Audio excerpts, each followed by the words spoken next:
Hello everyone, welcome back to our YouTube channel. I am doctor Krishna Sridas. आप सभी को तहे दिल से हमारे एक नया कक्षा में स्वागत करती हूँ। आशा रखती हूँ आप लोग अच्छे से हैं और स्टडीज़ भी कर रहे हैं। आप लोगों को पता ही होगा, इस चैनल पे हम यूजीसी नेट जो पेपर 2 है उसका सिलेबस एनालिसिस कर रहे हैं। अभी तक ऑलमोस्ट 5th यूनिट तक हम कंप्लीट कर चुके हैं। अभी 6th यूनिट चल रहा है, इसका भी ऑलमोस्ट कंप्लीट होने को है। 2-3 क्लासेस हमने जो प्रीवियस ले चुके हैं उसमें हम लोगों ने भारतीय जो संगीत है उसका इतिहास के बारे में जानने के लिए प्रयास किया था। आज से अगर कोई जुड़ रहे, आप लोग को सुविधा के लिए बोल लेती हूँ, हमारे डिस्क्रिप्शन बॉक्स में उसका हम लिंक दे देंगे। और ऐसे भी हमारे इस चैनल पे सेपरेट प्लेलिस्ट बनाया हुआ है म्यूज़िक थ्योरी करके, आप लोग जाके उसको देख लीजिएगा, आप लोग के लिए ये सुविधा होगा। लास्ट जो क्लासेस हमने लिया था उसमें हम लोगों ने प्राचीन काल में कैसे संगीत का विकास हुआ था और मध्यकाल में कैसा संगीत का इतिहास था, कैसे संगीत एक गुजर रहे थे, इसके बारे में हम लोगों ने जानने के लिए प्रयास किया। आज के क्लास में हम जानने के लिए प्रयास करेंगे आधुनिक काल में कैसा संगीत का विकास हुआ है, इसके बारे में जानने के लिए हम प्रयास करेंगे। आइए क्लास को आगे बढ़ाते हैं। 18th सेंचुरी आते आते, हम लोगों ने लास्ट क्लास में भी मेंशन किया था, 18th सेंचुरी आते आते भारतवर्ष में अंग्रेज़ों का शासन शुरुआत हो गया। अगर अंग्रेज़ आए भारतवर्ष में, डेफिनेटली उन साथ ही साथ उन लोगों ने अपने कल्चर का भी एम्फेसिस और कल्चर का प्रभाव भी हमारे भारतीय संस्कृति में पड़ने लगे। तो इस हिसाब से क्या हुआ, जो वेस्टर्न कंट्रीज़ का और यूरोपियन कंट्रीज़ का बहुत सारे कल्चरल एक्टिविटीज़ एक्सचेंजेस होने लगे और भारतीय जो लोग थे जनजीवन में ये वेस्टर्न वर्जन का भी प्रभाव पड़ने लगे उस दौरान। और ज़्यादातर क्या थे, यूथ भी हायर स्टडीज़ के लिए वेस्टर्न कंट्रीज में जाया करते थे। तो डेफिनेटली उन लोगों का जो कल्चर है, उसको एक्टिविटीज़ है, वो खुद अपने तरफ से अडॉप्ट करने लगे। और इवन जो जनजीवन थे उन लोगों का भी ये जो वेस्टर्न वर्जन थे, वेस्टर्न कल्चर, बहुत सारे म्यूज़िक का प्रभाव हमारे भारतीय संस्कृति में पड़ने लगे। इसके बारे में हम इन डिटेल्स में जाएंगे। अभी थोड़ा बहुत जान लेते हैं 19वीं शताब्दी में क्या हुआ था। उस टाइम में भी बहुत सारे दिग्गज लेखक पंडितों का आविर्भाव हुआ था। उसमें हम मेंशन कर सकते हैं बंगाल के जो सर एसन टैगर करके एक बहुत ही पॉपुलर और रिनाउंड लेखक थे। उन्होंने एक बहुत ही पॉपुलर बुक लिखे थे, वो थे यूनिवर्सल हिस्ट्री ऑफ म्यूज़िक करके। उसमें भी संगीत के बारे में इन डिटेल्स में वो एनालिसिस कर रहे हैं। और इसी काल में और एक बहुत ही दिग्गज लोगों का और दिग्गज पंडित का आविर्भाव हुआ था, वो है रविंद्रनाथ टैगोर जी।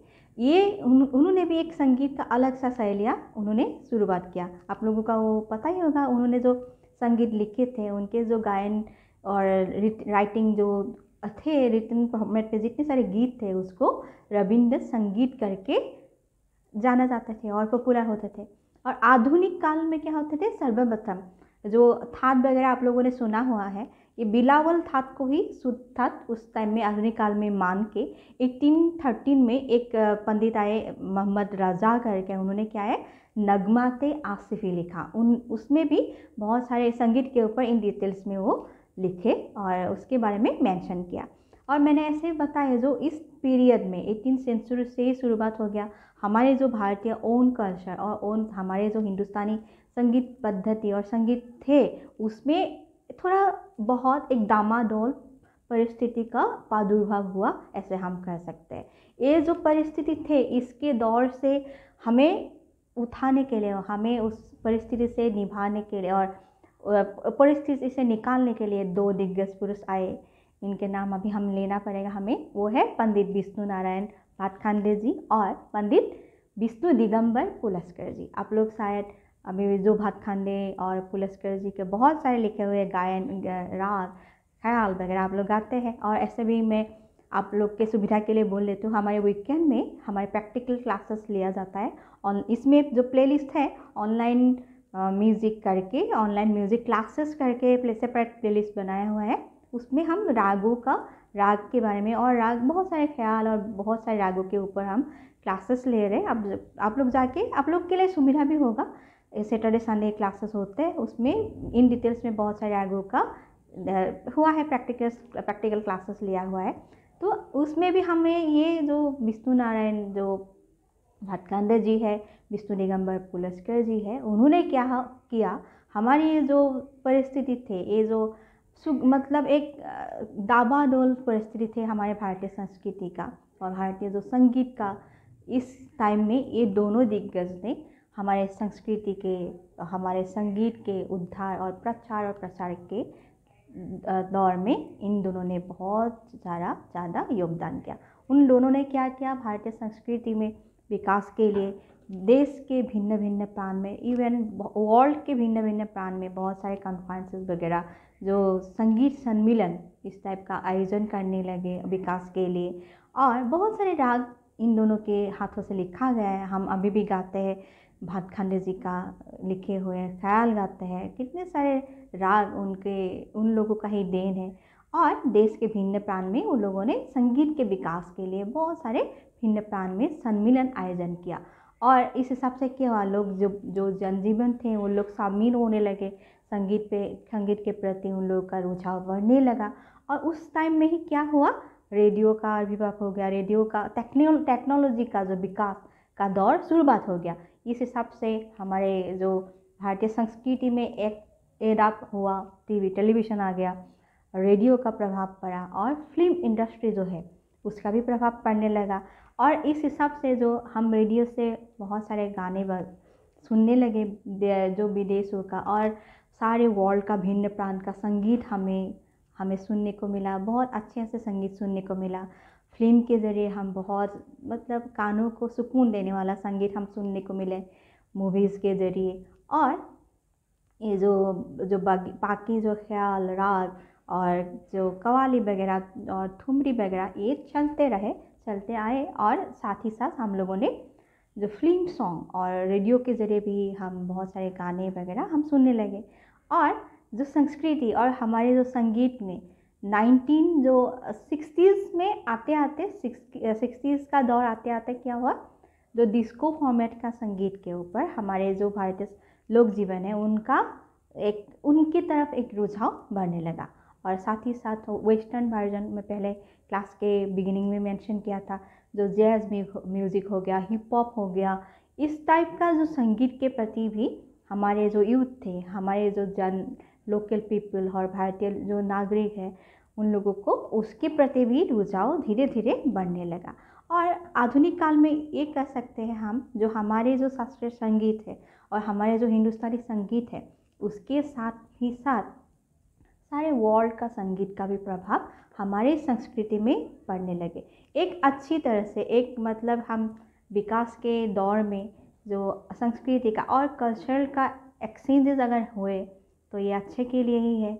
अभी तक हम लोगों ने कितने सारे अच्छे संगीत का और लुत्फ़ उठा पाए हैं टेक्नोलॉजी के विकास के ज़रिए, और रेडियो, टेलीविज़न हो गया, फिल्म इंडस्ट्री के ज़रिए कितने प्यारे प्यारे संगीत हम सुनने को मिलते हैं। हमारे अभी जो पाश्चात्य संगीत है, अभी इसके भी सेपरेट क्लासेस शुरू हो गया है।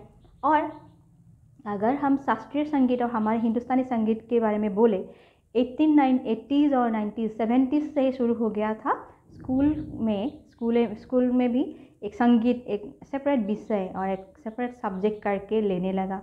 और उसके साथ ही साथ ग्रेजुएशन लेवल में भी बी म्यूज़िक सब्जेक्ट है, और मास्टर ग्रेजुएशन में भी एक संगीत को एक विषय देने लगा। और उसके बाद क्या हुआ, बहुत सारे यूनिवर्सिटीज़ में मास्टर्स लेवल में भी संगीत एक टॉपिक करके आने लगा। और उसके बाद अभी भी शास्त्रीय संगीत और हिंदुस्तानी संगीत में भी और कर्नाटकी संगीत में भी लोग क्या कर रहे हैं, रिसर्च वगैरह जो अन्वेषण प्रक्रिया में जो स्टूडेंट्स हैं वो उसके ऊपर काम कर रहे हैं। और उसके बाद वो लोग PhD वगैरह कर रहे हैं। आप लोग भी मुझे लगता है आप लोग के अंदर भी, अगर अभी क्लास अभी सुन रहे हैं, अभी नेट एग्ज़ाम के लिए और JRF के लिए अपीयर हो रहे हैं, डेफिनेटली आप लोग जाके भी शोध प्रक्रिया में आप लोग योगदान करेंगे। और भारतीय संस्कृति के ऊपर आप लोग भी हम कह सकते हैं आप लोग भी धरोहर है। भविष्य में आप लोग भी रिसर्च प्रक्रिया करके, शोध प्रक्रिया करके PhD वगैरह करेंगे। तो आधुनिक काल में ऐसे ही संगीत का जो विकास का दौर शुरुआत हो गया। 1953 में क्या हुआ, संगीत नाटक अकादमी का शुरुआत हो गया दिल्ली में, ये आप लोगों को पता ही होगा। ये सब एक सुनहरा दौर हम कह सकते हैं। तो आधुनिक काल आते आते क्या हुआ, जो हमारे जो फोक म्यूज़िक है इसका भी पॉपुलैरिटी बढ़ने लगा। लोग हमारे भिन्न प्रांत में जितने सारे राज्य हैं और भिन्न प्रांत में बसे हुए लोगों ने अपनी तरफ से अपने सॉन्ग वगैरह लिखने लगे और जनजीवन में अपने अपने तरफ से संगीत का शैलियाँ शुरुआत करने लगे और शास्त्रीय संगीत का भी विकास जो है ऐसे चलते रहे। जैसे ख्याल फॉर्मेट में ताराना, जो बाकी ठुमरी वगैरह हो गया, ये सब भी इनका भी जो प्रैक्टिस और पॉपुलैरिटीज़ रहने लगा। तो आज के क्लास में हम लोगों ने आधुनिक काल में कैसे संगीत का विकास हुआ था इसके बारे में थोड़ा बहुत जानने के लिए प्रयास किया। तो मिलेंगे अगले क्लास में और कोई नया टॉपिक लेके आएंगे। सी यू देन, बाय बाय।